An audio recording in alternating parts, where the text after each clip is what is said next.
Boa noite, meus amados irmãos. Hoje nós vamos estudar então o tema da divindade de Cristo. Antes de mais nada, vamos fazer uma breve oração para a gente começar nosso estudo. Quem puder fechar os olhos e meditar na oração, fica à vontade. Querido Deus, Pai Todo-Poderoso, te pedimos, meu Deus, a inspiração do Espírito Santo e a luz do Senhor, Pai, para que nós possamos ouvir e entender a sua palavra. Que o Senhor permita que a palavra de Deus entre em nossos corações e que a sementinha que for plantada em cada coração venha germinar e dar frutos. Te pedimos, meu Deus, a proteção dos seus santos anjos de poder e de glória sobre cada um de nós que estamos aqui neste momento. Te louvamos e te pedimos em nome de Jesus. Amém. Então, nosso primeiro versículo sobre a divindade de Jesus está em Mateus 1:23. Quem quiser acompanhar aí na Bíblia de vocês. Para mim não ficar um vídeo muito longo como ficou da outra vez, eu copiei já aqui, fiz o meu. E eu não vou passar todos os versículos, eu deixei aí, eu peguei alguns temas, alguns versículos, mas tem aí para vocês conferir na Bíblia, tá? Em Mateus 1:23 diz assim: Eis que a Virgem conceberá e dará à luz a um filho, e ele se chamará Emanuel, que quer dizer Deus conosco. Então, a Virgem Maria, deu à luz ao filho, que era Jesus Cristo, que se chamaria Emanuel, que o nome dele significa Deus conosco. A primeira parte onde já se refere de Jesus como Deus. Em João 1:1 diz assim: No princípio era o Verbo, e o Verbo estava com Deus, e o Verbo era Deus. Quem era esse Verbo? A palavra de Deus. A palavra de Deus.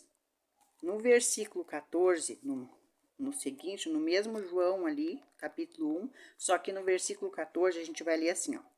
E o Verbo se fez carne, ou seja, a palavra se tornou Jesus aqui na terra. E habitou entre nós, cheio de graça e verdade, e vimos sua glória. Então, Jesus sempre habitou junto com o Pai, só que ele era a palavra. Depois é que ele se tornou carne. Em João 17:5 diz assim: E agora, depois que Jesus se tornou carne, que veio habitar entre nós, ele pedia ao Pai: E agora, glorifica-me, ó Pai, contigo mesmo, com a glória que eu tive junto de ti antes que houvesse mundo. Em João 8:58 diz assim: em verdade vos digo, que antes que Abraão existisse, eu sou. Então, Jesus está dizendo aqui que antes que houvesse mundo, antes que houvesse Abraão, antes que houvesse a primeira criatura, o primeiro ser, ele já era Deus, ele já existia com Deus, ele era a palavra de Deus. Tudo se fez por ele e para ele. No princípio, lá em Gênesis, fala assim. Em Lucas 5, do 5 ao 24, eu vou ler aqui na Bíblia, porque esse eu não copiei, porque é muito longo, mas está marcadinho aqui.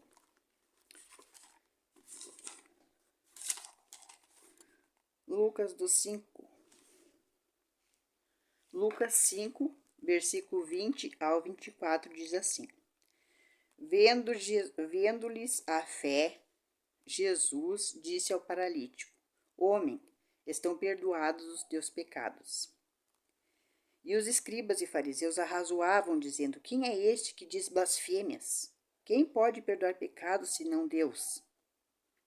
Jesus, porém, conhecendo-lhes os pensamentos, disse: Que arrazoáveis em vosso coração? O que eles reclamavam no coração deles? Qual é mais fácil? Dizer: Estão perdoados os teus pecados, ou levanta-te e anda? Mas para que saibas que o Filho do Homem tem sobre a terra autoridade para perdoar pecados, disse ao paralítico: Eu te ordeno, levanta-te, toma o teu leito e vai para casa.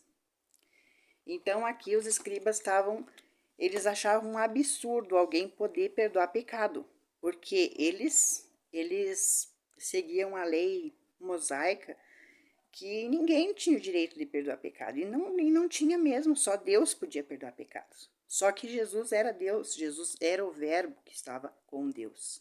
Só que esse verbo se tornou carne para habitar entre nós, que era Jesus Cristo. Em João 20, 28, diz assim: Respondeu Tomé, Senhor meu e Deus meu. Por que Tomé diz isso para Jesus Cristo? Porque Tomé, quando Jesus ressuscitou, ele não acreditou, ele duvidou. Ele só acreditaria se ele tocasse nas feridas que foi feita nas mãos de Jesus quando ele foi crucificado. Quando Jesus mostrou para ele as feridas que tinham nas mãos deles e o lado que tinha sido atravessado com a lança, ele disse para Jesus, Senhor Deus, Senhor meu e Deus meu.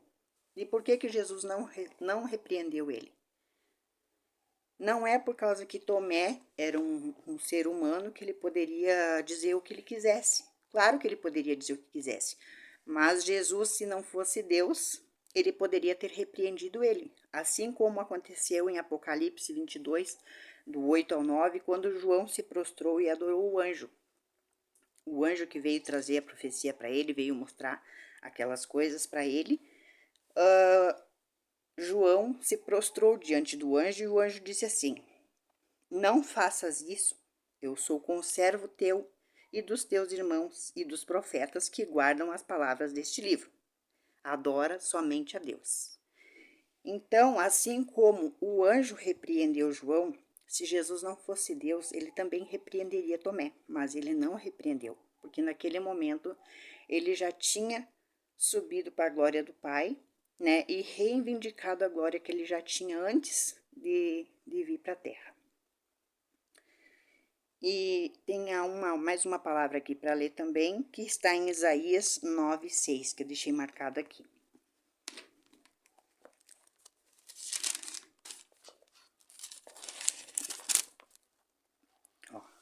Porque um menino nos nasceu, um filho nos deu, o governo está sobre os seus ombros, e o seu nome será Maravilhoso Conselheiro, Deus Forte, Pai da Eternidade e Príncipe da Paz. Então aqui está dizendo mais uma vez que Jesus é Deus. Por quê? Quem foi o menino que nasceu? Foi Jesus. Quem vai carregar o governo sobre os ombros? Jesus, né? E quem seria então o maravilhoso conselheiro, Deus forte, Pai da eternidade e Príncipe da paz? Aqui a gente já tem várias coisas que provam a divindade e a eternidade de Jesus. Porque se ele é Pai da eternidade, ele existe desde sempre. Ele é de eternidade a eternidade. Então eu espero. E em Filipenses 2, a partir do verso 5 ao 12, diz assim: o exemplo de Cristo na humilhação. Tende em vós mesmos sentimento que houve também em Jesus Cristo. Pois ele, existindo em forma de Deus, não julgou-se como usurpação ser igual a Deus. Aqui eu quero só dar uma explicadinha aqui, bem de leve, por cima, para não ficar muito comprido. Tende em vós o mesmo sentimento que também houve em Cristo, pois ele existindo ou subexistindo, em algumas traduções diz assim, em forma de Deus, não julgou ser como Deus. Porque aqui na terra ele veio para ser como nós, sofrer as mesmas nossas dores, sofrer os mesmos nossos sentimentos, as mesmas tentações, né? Então, ele não queria ser igual a Deus, ele não queria ser adorado aqui na terra, ele queria nos mostrar como a gente adoraria. Eu gosto de um exemplo que eu uso assim. Por exemplo, faz de conta que a gente é um formigueiro enorme, né? Ou faz de conta que tem um formigueiro ali e aquelas formigas estão carregando veneno para dentro da toca delas, né? E essas formigas somos nós. Mas como que nós, no nosso tamanho, vamos entrar lá dentro da toca e avisar a formiga que ela está levando veneno para dentro da toca? a gente teria que se tornar uma formiga, né? E sendo uma formiga com sabedoria que o ser humano tem, nós temos, a gente ia poder avisar aquelas formigas que elas estavam levando veneno para dentro da toca. Mas a gente correria o mesmo perigo que aquela formiga teria, porque um ser humano poderia chegar ali na toca e tacar veneno, ou a gente poderia ser pisado também por um ser humano, porque ali a gente estava numa forma de formiga, a gente só teria a sabedoria de Deus. A gente, ou melhor, do ser humano, né, que eu tô falando ali das formigas. A gente teria sabedoria, mas a gente não teria a mesma força do ser humano. Então, aquela formiga que seria sábia, né, que eu tô falando a comparação de Jesus, que ele era sábio, tinha toda a sabedoria de Deus, porque ele era Deus no céu, mas ele era pequeno como uma formiga. Por quê? Porque um outro ser humano poderia machucar ele, poderia ferir. Então, por isso que, para nos salvar, ele se submeteu, ele existindo em forma de Deus, ele se esvaziou de ser Deus, desceu aqui para a terra para sofrer as humilhações até a morte de cruz, que ele teve a morte, mas ele veio por nós, para a gente poder ter a salvação. Então, seguindo aqui, diz assim no versículo 7.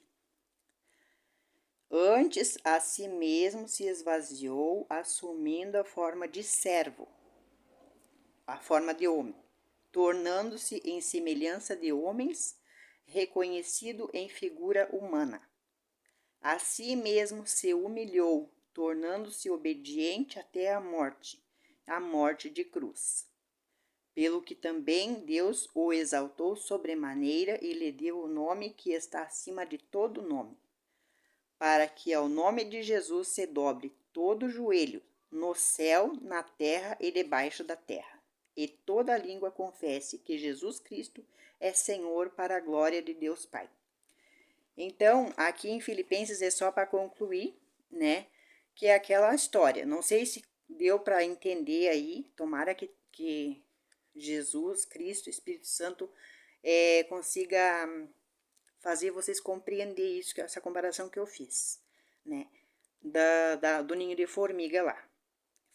Eu vou tentar salvar lá as formigas. Vou me transformar numa formiga com a sabedoria de ser humano. Só que eu tô correndo o risco de ser pisada por um ser humano e morrer. Assim, Jesus Cristo aconteceu com ele aqui na Terra. Ele veio e se submeteu a tantas coisas só para poder nos salvar. Porque por Adão e Eva veio a morte, mas por Jesus Cristo veio a chance de nós conseguir a salvação. Porque eu também fico pensando assim, com certeza Deus, Criador, né, Deus Pai, Jeová, ele tinha um plano de salvação para nós, porque quem pecou foi Adão e Eva, né? E de certa forma, a gente não tem uma culpa direta, né, de sermos condenados, porque a gente seria condenado sem a gente ter feito exatamente da parte da gente alguma coisa para morrer eternamente. Então ele enviou seu filho Jesus Cristo, né, que era Deus que estava lá junto com ele, para morrer por nós. Só que a gente tem que querer. Jesus Cristo veio para salvar, sim, veio para salvar aqueles que querem. Ele nos deu a oportunidade de escolher ser salvo ou ser condenado. E quando Adão e Eva pecaram, a gente já estaria condenado. Por eles, a gente não teria salvação, a gente simplesmente ia morrer e não ia ter vida eterna. Mas Deus, como ele é sabedoria, né? Ele enviou seu filho Jesus Cristo para nos dar a oportunidade de poder escolher se a gente quer ser salvo ou não ser salvo. Então era isso, espero que o Espírito Santo trabalhe mais no coração de cada um de vocês. E qualquer coisa eu estou aqui para tirar alguma dúvida, se eu souber. Se eu não souber, eu também vou pedir ajuda na palavra de Deus, tá? Um abração para vocês e fiquem na paz do Senhor Jesus Cristo.